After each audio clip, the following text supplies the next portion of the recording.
Hey, what's up, you guys? Bloody Jacob here to give you my thoughts on the first season of the CW drama Riverdale. Riverdale Season 2, of course, premiering tonight or tomorrow night, however you want to look at it. Or on the 11th, I should just say. And by the way, I will be reviewing, or at least attempting to review every episode of Riverdale this year, because, surprisingly enough, I ended up liking the first season quite a bit. Now, I'm someone who's into a wide variety of things. It's shocking sometimes, like, the differences of things I'm into. Like, you can go from horror movies and I can watch Riverdale and, everything in between. I'm not going to make this review too long because it's a little after 2 a.m. already and I do have to get up a bit early tomorrow. But I wanted to touch on it because Riverdale is a show that often gets thrown in with other ones like, Pretty Little Liars, other, teen dramas like that. And, don't get me wrong, I am aware that Riverdale is very much, a teen, kind of drama. But really, I think there's something extra about Riverdale, I really do. There's like a certain tone and feel to it that I think sort of separates it from other shows like that people throw it in with. And like I said, there's just like a gloomy, dark is a term that gets used a lot nowadays, but there's like a slightly darker, I'd say more of like a gloomy tone to it that other teen dramas don't have necessarily. So I think that helps a little bit, and like the lighting and the way it's shot and everything, it gives it a different vibe than just being another, teen, drama romance show or something like that, So it has a little bit more of my style in it, I guess, if anything. But besides me trying to come up with things like that, I'll admit, I enjoyed the other elements as well. I'll briefly explain the premise. Of course, this is Riverdale. It's based off of, the Archie comics, which are known for, being more light and, fun and stuff like that. They're in the funnies, stuff like that. This is different than that. Like, I haven't paid much attention to them myself over the years, but I know over the years they've developed into like weirder, sort of, more adult type of stuff, I guess, from what I've read. So some people are a little bit upset that the show has gone that route, I suppose.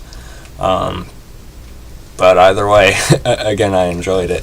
There is a murder in the town of Riverdale, that being Jason Blossom. And the whole season pretty much revolves around that trying to be solved.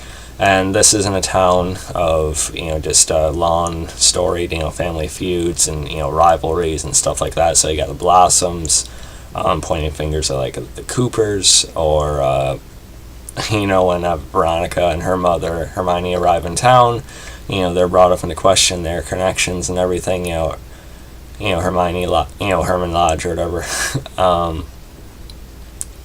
there's a lot of, people looking at each other over it. And, what we have is Archie Andrews sort of at the center of it. And, he's sort of like a playboy type, I guess, but I almost didn't like him at first, for the first handful of episodes, just because he sort of came off that way. I'm sure there's some people that still see him that way. But, I thought the actor who played Archie Andrews did fairly well. He's not my favorite character on the show, but KJ Apa, I thought he was fine in the role. And he, along with the writing of him, again, kind of feeling like a playboy at times, we still see that he has a decent heart, at his core.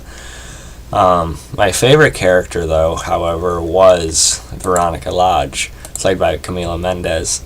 Something about her I just really liked. Excuse me, we're not talking about him quite yet. Something about her I just really liked. I found her more interesting to watch and, compelling compared to Betty.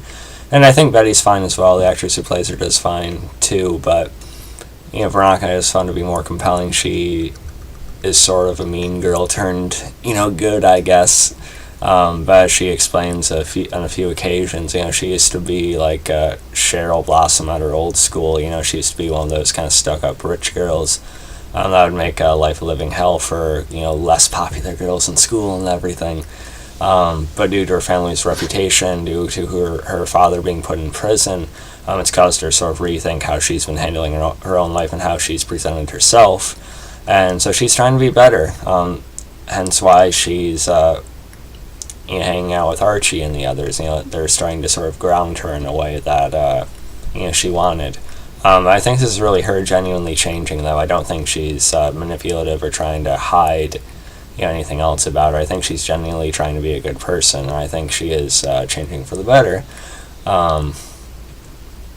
Though, of course, she knows how to use her former skills when she has to, but I think she's definitely a good person at her core as well.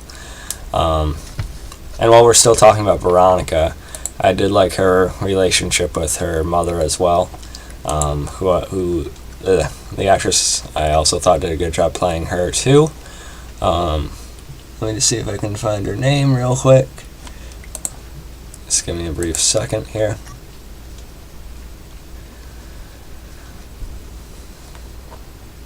Yep, Marissa Nichols. I thought she actually did a fine job as well, and I believed in that they were mother and daughter, because they look, fairly similar, passable at least with that, and I just think they had good chemistry when they would share scenes with each other, and Veronica would find out something more that Hermione had buried there, or that she has connections with.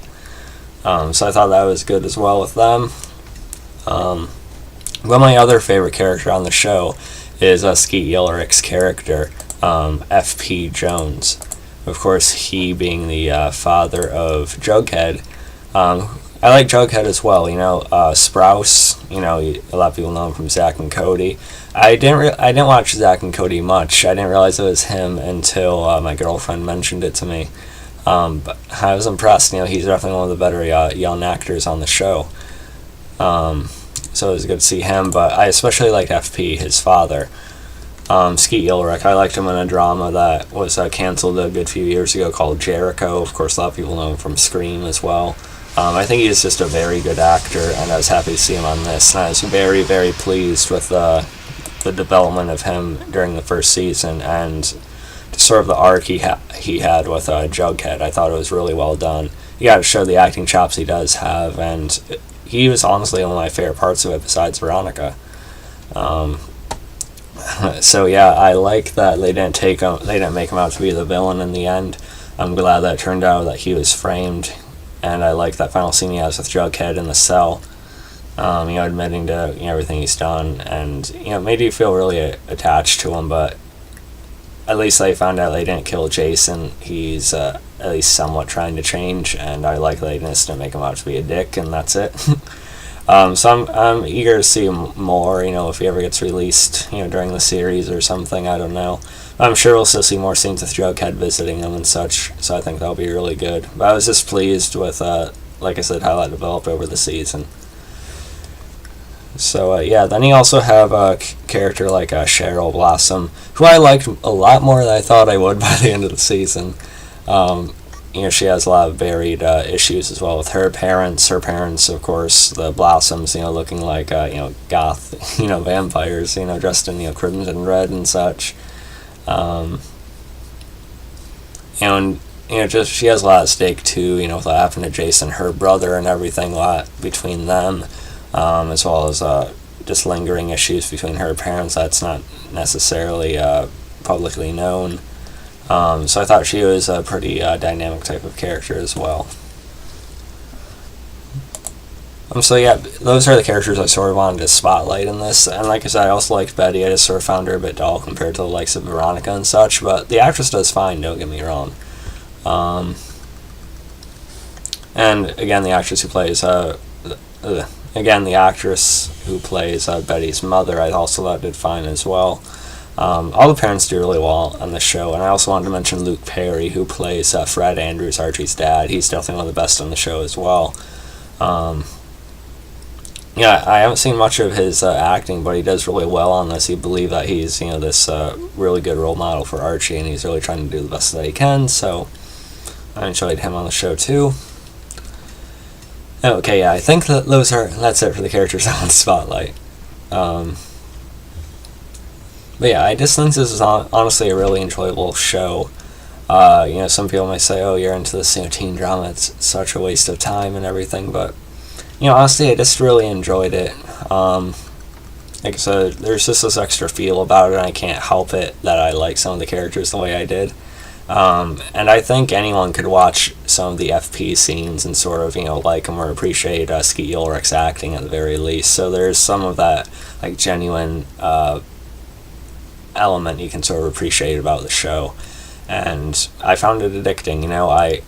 I'll admit I tried to watch Pretty Little Liars before. I got about 5 minutes in and shut it off. I couldn't stand it.